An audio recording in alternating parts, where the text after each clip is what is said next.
으로 말씀을 나누고자 합니다. 저는 이제 결혼한 지는 11년 됐는데 부모가 된 지는 9년 정도 되는 초보 아빠입니다. 사실 9년 됐으면 이렇게 긴 시간은 아닌데 그래도 이제 워낙 어르신들이 많으셔서 9년이면 진짜 초보 아빠죠. 9년간 자녀를 기르다 보니까 많은 어려움들을 겪게 됩니다. 그래서 이제 저를 부러워하시는 분들 중에서는 야, 딸 가진 아빠가 참 부럽다 이렇게 얘기하시는데 저도 참 좋은데요. 참 딸은 또 이게 감정이 섬세해가지고 쉽게 삐지고 이렇게 쉽게 토라지고 마음이 막 변덕이 너무 심해가지고 또 그런 어려움도 있습니다. 여기 계신 분들도 이제 짧게는 10년, 길게는 한 40년, 50년까지도 자녀를 기르신 분들이 있으리라 생각이 됩니다. 그 긴 시간 동안 자녀를 기르시면서 많이 기쁘기도 하셨을 것이고 또 속도 많이 썩으셨으리라 생각이 되는데요. 참으로 존경하고 또한 축복합니다. 또 하나님이 우리 자녀들을 주님께서 이렇게 또 귀한 가정 가운데 주셔서 선물로 주셔서 또 자녀 때문에 기쁨도 얻고 또 자녀들이 우리 부모님들을 통해서 또 이렇게 장성할 수 있도록 허락하여 주신 그 축복의 통로가 되신 것이 얼마나 귀하고 복된 것인지 모르겠습니다. 하나님께서 우리 부모 되신 또 우리 성도님들 한 분 한 분의 수고와 또 사랑과 또 섬김을 기억하시고 또한 하나님이 또 그 삶 가운데 은혜와 복을 주실 줄로 믿습니다. 네. 네, 오늘 말씀인 효도합시다가요. 오늘 이 말씀을 들으시는 성도님들 중에서는 이건 나한테는 해당이 안 되는데 라고 생각되시는 분도 계실 거예요. 그렇죠? 효도할 분들이 이제 없으시면요. 그러신 분들도요, 오늘 말씀을 잘 들으셔서요, 잘 기록했다가 우리 자녀들에게 야, 이렇게 효도해야 된단다, 이렇게 잘 전해주시고요. 또 직접 이제 말씀을 전하기 어려우시면 오늘 예배 영상을 링크를 딱 복사해가지고 자녀들한테 카톡으로 보내주셔서 야, 이렇게 효도해야 된단다, 이렇게 넌지시 알려주시기를 부탁드리겠습니다. 오늘 먼저는 이 이제 효도에 대한 이 부모를 공경해야 되는 말씀이 되는 이 데칼로그, 이 10계명의 5계명 말씀인데요. 이 말씀은요, 우리가 대상이 누구인지를 먼저 살펴볼 필요가 있습니다. 이제 흔히들 교회를 다니다 보면요, 이 교회 학교에서 이 어버이 주일만 되면 이 목사님이나 전도사님들이 부모를 공경해야 됩니다, 이렇게 하면서 우리 애들을 붙잡고 이렇게 설교를 주로 한다는 말이죠. 그런데 사실은요, 이 말씀의 1차 청중은 어린아이나 청소년이 아닙니다. 1차 청중은 누구냐? 바로 청년 혹은 장년, 그러니까 이미 좀 경제적으로나 자리를 잡으신 성도님들이나 또 성도님보다 조금 더 어린 또 청년들까지가 주 대상이라고 볼 수 있습니다. 왜 그러냐? 10계명 말씀을 보면요, 내 이웃의 집을 탐내지 말라라고 하나님께서 말씀하고 계시는데, 이것의 전제는 무엇이냐면 내 또래의 친구와 이웃들이 이미 집을 소유하고 있을 정도의 나이대, 경제력을 가지고 있는 사람이다라는 것이 전제가 되어 있고요. 그 다음 말씀을 보면 내 이웃의 아내나 그의 남종이나 여종이나 그의 소나 그의 낙이나 무릇 내 이웃의 소유를 탐내지 말라라고 말씀하셨기 때문에 이 말씀을 듣는 청중은 기본적으로 집이 있고 또 배우자가 있고 소유가 어느 정도 있는 정도의 사람이 이 말씀의 1차 청중이다라는 것입니다. 그렇기 때문에 애들을 붙잡아 놓고 이 말씀 가지고 부모님 공경해야지 이렇게 할 게 아니라는 거죠. 그렇다고 해서 이 말씀의 대상이 청장년이니까 어른이니까 어리고 젊은 사람들에게 의미가 없냐? 그렇지는 않습니다. 미래에 그렇게 해야 되기 때문에 그렇죠. 하지만 분명한 것은요, 이 말씀이 1차적으로 지시하고 있는 그 대상은 청장년이다. 그리고 우리의 부모님이 젊은 세대가 아니라 젊은 막 경제력으로 힘이 있고 이 정도의 세대가 아니고 조금은 경제력이나 수입이 줄어들고 우리의 보살핌이나 도움이 없으면 좀 삶을 쉽게, 그러니까 육체적으로나 이게 도움을 드리지 않으면 생활하시기가 조금 어려우신 분들이 부모님이신 분들, 그러니까 그 사람이 1차 청중이다라고 이해하시면 되겠습니다. 기독교가 한국 땅에 들어올 때요, 핍박받았던 많은 이유가 있었지만 가장 큰 이유 중에 하나는요, 바로 기독교는 효를 모르는 종교다 라고 오해를 받았기 때문에 그렇습니다. 유교는 제사를 드렸기 때문에, 효를 강조하면서 제사를 드렸기 때문에, 제사를 기독교적 관점에서 봤을 때 이게 우상 숭배이지 않습니까? 그러니까 우상 숭배이니까 이 제사를 드리지 말라고 얘기하다 보니까, 야, 효를 모르는 사람들이다. 역시 서양인들, 코쟁이들 이렇게 얘기하면서 이 서양인과 기독교인을 등치시키고, 기독교는 불효의 종교라고 등치시키면서 기독교를 핍박하고 박해하는 그 요소 중에 하나가 되었다는 것이죠. 하지만 기독교는 결코 불효의 종교가 아닙니다. 성경에서요, 이 효를, 또한 부모 공경을 엄청나게 강조하고 있다는 사실을 우리는 명확하게 알 필요가 있습니다. 그런데 여러분, 부모의 입장이 돼 보시면요, 물론 여러 가지 마음 각자가 다 다르겠지만, 우리 이제 유교에서는 살아 있을 때도 효를 강조하지만, 어쨌든 제사를 드림을 통해서 죽은 이후에 그 귀신 영을 달래기 위해서 제사를 드리잖아요. 근데 일단 여기서 그러니까 기독교의 관점에서 죽은 사람은 귀신이 될 수 없기 때문에, 귀신은 귀신이지 사람이 귀신이 되는 게 아니기 때문에 그것은 잘못된 것이고 우상숭배다라는 관점에서 그렇게 말하는 것이 맞고요.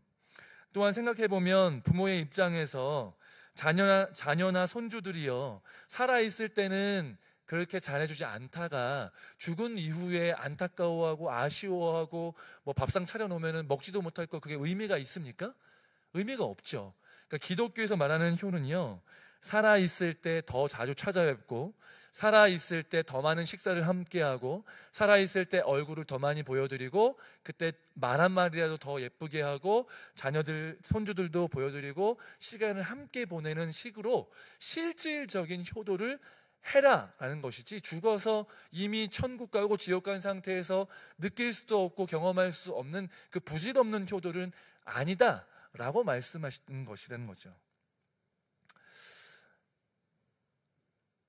여러분, 부모 공경은요, 살아있을 때 실질적인 방법으로 얼굴을 보여드리고 대화를 함을 통해서 해야 된다라는 것입니다.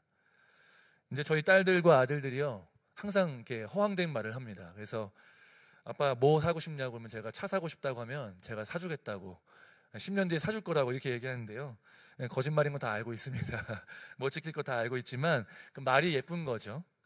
그리고 사실은 지금 안고 같이 자고, 그리고 이제 같이 놀고, 그리고 뭐 좋아해, 뭐 사랑해 이렇게 고백하는 그 한마디가 정말 귀하다는 거죠. 나중에 어떻게 해준다라는 공수표보다 지금 당장 나에게 해주는 말과 함께 시간 보내는 것들이 훨씬 더 저에게는 기쁨이 된다라는 것입니다. 그렇기 때문에 효는요, 나중에 죽고 나서 혹은 죽기 전이라도 나중에 해드릴게요가 아니라, 지금 현재 할 수 있는 선에서 최선을 다해서 예쁘게 말하고 이렇게 하는 게 훨씬 더 기쁜 일이, 부모님 입장에서 기쁜 일이 된다라는 것입니다. 그런가요? 아닐 수도 있겠죠. 사람은 다를 수 있겠죠. 근데 부모 공경은요, 쉽지가 않습니다. 이제 우리가 가족의 달이고 뭐 부모 이제 어버이날이고 해서 이렇게 많이 미화가 되지만, 사실은 가정 안에 많은 모든 가정이 정말 이상적으로 아름답고 또한 항상 사랑이 넘치는 것은 아니기 때문에 그렇습니다. 많은 경우를 보면요, 부모로부터 상처를 받고 마음에 병이 들고 힘든 경우도 존재하기 때문에, 그렇기 때문에 부모를 온전히 공경한다는 것은 쉽지 않고요. 또한 사랑이라는 것은 내려가는 거잖아요. 그렇죠? 그래서 자녀를 나보다 더 사랑하는 것은 가능하지만 부모님을 나보다 더 사랑한다는 것은 어려운 일이기 때문에 어렵습니다. 하지만 그럼에도 불구하고요, 부모님을 사랑하고 공경해야 될 이유가 존재하는데요, 이런 것들이 있습니다. 첫 번째로는 내 부모를 공경하라라는 이 하나님의 말씀의 무게 때문에 그렇습니다.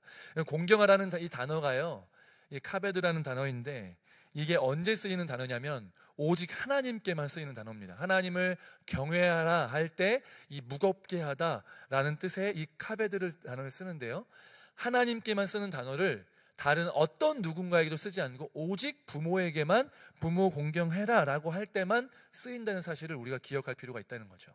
그 말인즉슨 하나님께서 이 부모를 공경하는 것이 하나님을 사랑하는 것만큼이나 하나님을 경외하는 것만큼이나 중대하고 중요한 일이다, 그만큼의 가치가 있는 일이라고 강조하고 계시기 때문에 우리는 부모님을 공경해야 된다는 것입니다. 또한 여러분, 10계명을 보면 10가지 계명인데 이걸 딱 자르면, 반으로 자르면 1부터 4계명, 5부터 6계명이 나눠집니다. 그러니까 하나님 사랑이 1부터 4계명이고요. 이웃 사랑이 5부터 10계명인데 이웃 사랑을 시작하면서 가장 먼저 얘기하는 게 바로 부모를 공경하라고 말씀하시는 그 구절입니다. 그러니까요, 여러분, 우리 기독교 신앙을 핵심을 딱 모으면 하나님 사랑, 이웃 사랑으로 이렇게 완성이 되지 않습니까? 근데 이웃 사랑 할 때 뭐 주변 사람들, 배우자, 아니면 뭐 성도님들 사랑하고, 이것들도 너무 중요한데 이것들보다 가장 우선되는 게 뭐냐면 바로 부모님을 공경하는 게 이웃 사랑의 가장 시작이라는 것입니다. 그래서 부모님을 공경하지 않고서 이웃 사랑을 내가 완성했다라고 말하는 것은 사실은 어불성설이고 거짓말일 수 있다라고 말씀하시는 것이죠. 그렇기 때문에 여러분, 하나님이 이 부모 공경을 이처럼 하나님과 동등한 것처럼 높이는 단어를 통해서 강조하고 있고, 10계명의 이웃사랑의 첫 번째로 부모 공경을 얘기하고 있기 때문에 부모 공경은 그만큼 중요한 하나님의 명령이다라는 것을 기억할 필요가 있다라는 것입니다. 그렇기 때문에 우리는 부모를 공경해야 한다는 것입니다. 두 번째 이유는요, 여러분, 여기 있는 모든 사람들은요, 어느 사람들도 예외 없이 다 어머니의 배에서 자라고 어머니를 통해서 세상에 태어난 사람들입니다. 아니신 분 계신가요? 없으시죠. 우리 모두는요, 어머니의 배를 통해서 태어났다는 것이죠. 근데 이 어머니의 배에서 이 자녀가 자라나는 과정, 또 이 부모의 사실은 엄마의 생명을 나눠 먹는 거죠. 엄마의 생명을 육체적으로 이게 가져가는 것이고요. 또 실제로 이 자녀가 뱃속에서 10달 동안 자라다가 태어나는 과정을 보면요, 이게 생명을 통과하는 과정이라는 것입니다. 지금은 그래도 의학 기술이 많이 발전돼서 출산을 하다가 죽는 경우가 많지는 않습니다. 예전에 비해서 비율이요. 근데 예전만 하더라도 상당히 많은 사람들이 출산을 하다가 죽음을 경험하는 것들을 보게 된다는 것이죠. 그만큼 이 생명을 낳는다는 것은요, 죽음을 통과하는 일이라는 것이죠. 그러니까 부모가 자녀를 낳는다, 엄마가 자녀를 낳는다는 것은 내가 죽음 가운데 도달할 수 있음에도 불구하고 이 자녀를 태어나기를 바라는 간절한 마음이 이 생명을 낳는 과정을 통과하게끔 만드는 것이다 라는 것이죠. 그래서 여러분, 보면 수많은 드라마, 아니면 수많은 어려움, 그 임신한 과정 속에서 질병이나 죽음의 위험을 받는 사람들이 나 죽을까 봐 자녀를 포기하겠다라고 말씀하는 엄마를 본 적이 있으십니까? 100이면 100, 대부분의 경우에 나는 죽어도 그냥 출산을 하겠다라고 말하는 사람들이 대부분이지, 내 생명 때문에 자녀를 포기하겠다고 말하는 부모는 한 명도 없다는 것입니다. 그러니까 죽음을 감수해서라도 이 자녀가 출생하게끔 하고 싶은 마음이 이 부모에게 있는 것이 엄마의 마음, 또한 아빠의 마음이라는 것이죠. 이렇듯 부모와 자식의 관계는요, 생명을 주고받는 관계입니다. 그 육체의 그 모든 이 피와 살들이 부모로부터 받은 것이고, 또한 그 부모로부터 받는 과정 속에서 배에서 자라서 이제 태어날 때는 또 엄마의 죽음을 통과해야만 이 세상 밖으로 나올 수 있게 된다는 것이죠. 그렇기 때문에 사실 본질적으로는 우리의 영혼과 우리의 생명을 주신 분은 하나님이 맞지만, 하나님이 그 통로로 사용하신 것이 이 부모, 특별히 엄마이기 때문에 이 부모 자식 관계는요, 생명을 주고받는 귀한 관계이고, 죽음을 감수하면서도 이 생명을 주는 관계이기 때문에 그 사실 하나만으로도 우리는 우리에게 생명을 준 이 부모님을 공경할 이유가 충분하다라는 것입니다. 또 다른 이유가 있는데, 또 다른 이유는 무엇이냐면, 우리가 사람이 장성해서 혼자 스스로의 힘으로 경제적으로 독립하고 살 집을 마련하고 우리가 정상적으로 인간답게 살 수 있는 그 과정에까지 도달하기에 도움이 필요한데, 누구의 도움을 따라 살았냐? 부모의 도움을 따라 살았다는 것입니다. 삶의 토대가 부모라는 것이죠. 제가 이제 철이 워낙 없었는데, 남자들은 평생 철이 안 된다고 하잖아요. 근데 이제 철이 많이 없었어요. 그래서 이게 옛날 일이니까 용서해 주시고 들으십시오. 이게 10대 후반, 20대 초반에 이제 부모님께 했던 말인데요. 부모님이랑 이제 하도 갈등을 겪으니까 이제 제가 제 맘대로만 하겠다고 얘기하니까 어머니께서 뭐라고 얘기하셨냐면, 니는 니 혼자 큰 줄 아냐? 이렇게 말씀을 하셨어요. 혹시 끄덕끄덕 하시는 거 보니까 그런 말 한마디씩 다 하셨나 본데요. 그죠? 그렇게 말씀하셨는데 제가 뭐라고 대답했냐면, 거기서 숙연해지면서 막 이렇게 하는 게 아니라, 그럼 내가 나 혼자 컸지 뭐 누가 날 키워줬어? 이렇게 얘기를 했습니다. 네, 용서해 주십시오. 근데 여러분, 이거를요, 뭐 부모님이 아무리 설명해줘도요, 자녀들은 모르죠. 그죠? 근데 이제 제가 키워보니까 알겠더라고요. 키워보니까, 이제 우리 부모님 세대들은 이렇게 아빠들이 많이 육아에 많이 동참하시진 않으셨잖아요. 근데 저희 세대는 동참 안 하면 살 수 없는 세대입니다. 그런데 이제 동참을 했는데, 제가 애들 기저귀도 막 갈아주고 애들이 막 저한테 오줌 싸고 똥 싸고 막 이런 것들을 경험하면서, 아, 이게 사람이 그냥 크는 게 아니구나 라는 걸 너무 깨달았습니다. 그래서 지한이가 지금 만 3세하고도 6개월이 지났는데, 이제 그 소변을 가린 지가 얼마 안 됐거든요. 소변을 가린 지도 얼마 안 됐고, 이제 대변을 보면 닦아줘야 되고, 이제 큰 애들도 이제 크니까, 여자애들이니까 제가 샤워는 안 해주지만 와이프가 이제 샤워를 해주는데, 도대체 얘들은 언제쯤 지들 손으로 샤워를 하고, 지들 손으로 언제 책가방 챙겨가지고 알아서 일어나서 밥 먹고 학교를 갈까? 이게 저희의 항상 고민입니다. 도대체 언제 하냐? 유진이도 아직 못하는데 지한이가 이거 하려면 언제 이거 다 크냐라고 생각이 든다는 것이죠. 그런 걸 겪다 보니까요, 아, 누군가의 도움 없이는 먹는 것, 입는 것, 용변을 보는 것, 자는 것, 추위에서 보호받는 것, 그 수많은 것들을 통과해서 살아남으려면요, 부모의 손길이 반드시 필요할 수밖에 없는데, 이게 부모를 통해서 이루어지는데 언제까지 사람의 손이 필요한가, 부모의 손이 필요한가를 계산해 보니까요, 우리나라를 기준으로 봤을 때 그래도 이제 뭐 씻고 소변 보고 이런 거는 조금 이제 지나면 되지만, 또 돈도 필요하고 또 공부도 해야 되고 또 자는 집도 필요하고 하잖아요. 그 최소한으로 생각해 봤을 때 최소 20년은 키워야 답이 나오겠구나. 근데 여러분, 진짜 20년밖에 안 걸립니까? 20년 넘어도 신방하시면서 아이고 이놈들 독립했으면 좋겠다 이런 말씀하시는 분들 많으신데, 20년이 넘어도 다 키워지지가 않는 게 자녀입니다. 20년 또 30년 넘어서 출가시키니까 이제는 또 손주를 키우시는 우리 권사님들 많으신데요. 어쨌든 이렇게 부모가 된다는 것은요, 정말 짧지 않은 긴 시간을 통해서 자녀들이 이제 사람답게 살고 또 경제적으로 독립하고 또 사회생활을 제대로 할 수 있게끔 그 기반을 마련해줘서 먹고 사는 것, 자는 것, 입는 것 걱정하지 않도록 기반을 마련해줘서 사회생활을 할 수 있도록 이렇게 기반을 마련해주는데, 이게 꽤 오랜 시간이 걸리고 많은 수고와 많은 재정, 많은 노력, 많은 시간이 필요하다라는 것입니다. 이렇게 자녀들이 잘 자랄 수 있는 토대를 마련해주기 위해서 수고하고 헌신한 것들을 돌아보게 될 때, 우리가 부모님들을 공경하는 것들은 마땅히 해야 될 일이라는 것들을 알 수 있다는 것이죠. 그러면 부모님을 공경하는 방법에는 무엇이 있는가? 첫 번째로는요, 부모님의 말씀에 순종하는 것입니다. 여러분, 부모님을 공경하는 가장 기본적인 것은 순종인데요, 부모님을 사랑하고 공경한다고 말하면서 부모님의 말씀에 순종하지 않으면 그것은 거짓말이다라는 것입니다. 그러면 무조건적으로 모든 걸 다 순종해야 됩니까? 그것은 아닙니다.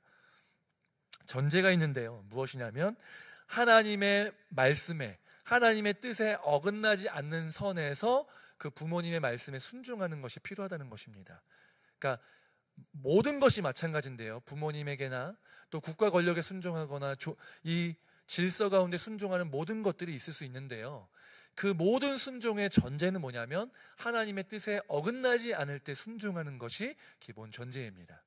하나님의 뜻에 어긋나지 않는 선에서 부모님이 하시는 말씀 가운데 순종하고 또 예쁘게 대답하고 또 대화를 해드리는 것, 그것이 바로 부모님을 공경하는 기본적인 태도라는 것입니다. 그럼 또 다른 공경은 무엇이냐면 부모님을 기쁘게 해드리는 것입니다. 여러분, 부모님을 기쁘게 하는 데는요, 물론 이 부모님마다 차이가 있겠지만 다른 여러 가지 것들로 기뻐하실 수 있겠지만요. 일단은 부모님과 많이 만나는 것, 얼굴을 많이 비춰주는 것이 바로 부모님의 마음을 기쁘게 하는 가장 기본이라고 볼 수 있습니다. 그래서 부모님을 찾아뵙고 또 이야기를 들어드리고 또 기쁜 말을 해드리고 또한 손주들이 있다면 손주들을 데리고 가서 얼굴을 보여드리는 것만으로도 충분히 부모님은 기쁨을 얻고 또 행복해 하신다. 그것으로 충분히 효도할 수 있다라는 것입니다. 저희 부모님도요, 저보다는 저희 자녀 때문에 더 기쁨을 많이 누리시는데, 이제 저희 부모님도 옛날 분이시다 보니까 어머니는 그래도 저랑 교제를 많이 하셨는데 아버지는 제가 놀 때 뭐 이렇게 많이 놀아주신 적이 거의 없습니다.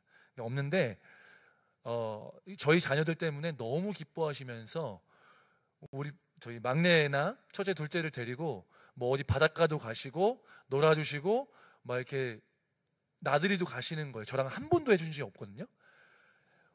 근데 이게 제가 아버지한테 이렇게 해주십시오라고 해서 하시는 게 아닙니다. 저는 한마디도 하지 않거든요. 근데 그냥 데리고 가시는 거예요. 본인이 즐거우시니까. 그러니까 부모님의 입장, 그때 이제 본인 말씀으로는, 당신의 말씀으로는 이제 자녀를 키울 때는 너무 정신없고 또 이제 너무 먹고 살기 바빴기 때문에 그 자녀를 키우는 그 기쁨을 많이 누리지 못했는데 이제 마음의 여유가 생기시고 보니까 손주들을 보니까 너무 예쁘고 즐겁다고. 그래서 아들도 좋지만 손주가 더 좋다고 이렇게 말씀하시면서 기쁨을 누리시는 것들을 보게 됩니다. 그래서 이렇게 부모님을 기쁘게 하는 행위들을 통하여서 우리는 효도를 할 수 있다는 것입니다. 마지막으로 우리가 부모님을 공경하고 효도할 수 있는 방법은 무엇이냐면 경제적으로 어느 정도 뒷받침을 해드리는 것입니다. 쉽지 않습니다. 하지만 이 공경한다는 것은요, 우리가 부모님으로 하여금 자유한 삶을 살 수 있도록 도와주는 것이 전제가 된다는 것입니다. 여러분, 자유한다는 것은요, 우리는 부모님 억압한 적이 없습니다 라고 말한다고 자유하는 게 아니에요. 자유하려면요, 건강해야 되고요, 또 쓸 수 있는 돈이 있어야 합니다. 뭐 부모님들이 사치하겠다 이런 뜻이 아니고요, 어느 정도는 어려움에 처해서 먹고 사는 문제 때문에 공경에 빠지지 않을 수 있도록 그렇게 경제적으로 부양을 하는 것이 부모님을 공경하고 효도를 할 수 있는 기본적인 방법이다라는 것입니다. 여러분, 그래서 우리가 부모님을 경제적으로 부양하는 것이 중요하다는 것이죠. 뭐 엄청나게 부유하게 하진 않더라도 부모님이 경제적인 어려움으로부터 건진받을 수 있을 정도로 경제적으로 부양하는 일이 필요하다는 것입니다. 예전에 고려장이라는 풍습이 있었는데요, 늙고 쇠약해진 부모를 산에다 버렸다고 하는 악습이죠. 악습. 잘못된 풍습입니다. 근데 이 한 예화가 있는데 한 자녀가 있는데, 남자가 있는데 부모님이 계시고 자녀가 있는 그러한 남자였습니다. 이 사람이 늙고 노쇠한 어머니를 지게에 지고 그 고려장이라는 풍습에 따라서 부모를 이제 버리고 오려고 지게에다가 부모를 지고 아들과 함께 산에 가서 산에다가 버려두고 또 지게를 냅두고 돌아오려고 하는데 아들이 갑자기 이 지게를 챙겨 오려는 거예요. 그래서 아들아, 그건 이제 필요 없다. 왜 가지고 오냐?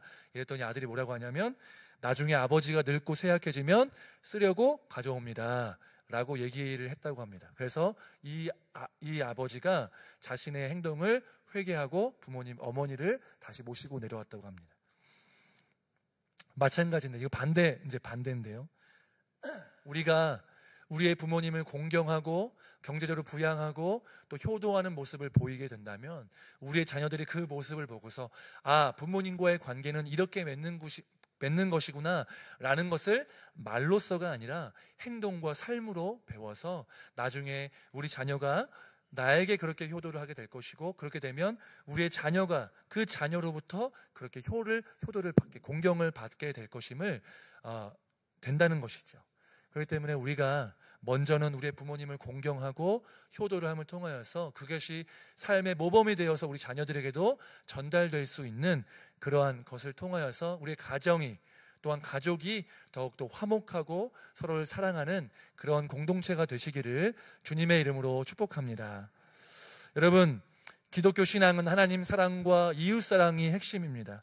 하나님 사랑하는 것은 귀에 못이 박히게 들었기 때문에 예배를 드리고 말씀을 읽고 기도하고 거기에 힘써서 하나님을 사랑해야 되는 것을 알고 있습니다. 근데 그것과 함께 우리에게 필요한 것은 무엇이냐면 바로 이웃사랑이라는 것입니다. 이웃사랑을 해야 되는데 그 가장 시작점이 되는 것이 무엇이냐? 바로 우리에게 생명을 전달해 주신 그 부모님을 공경하고 사랑하고 기쁘게 함을 통하여서 바로 이웃사랑의 시작을 하여서 우리가 정말 하나님을 믿는 신앙이 더욱더 깊어지시기를 주님의 이름으로 축복합니다.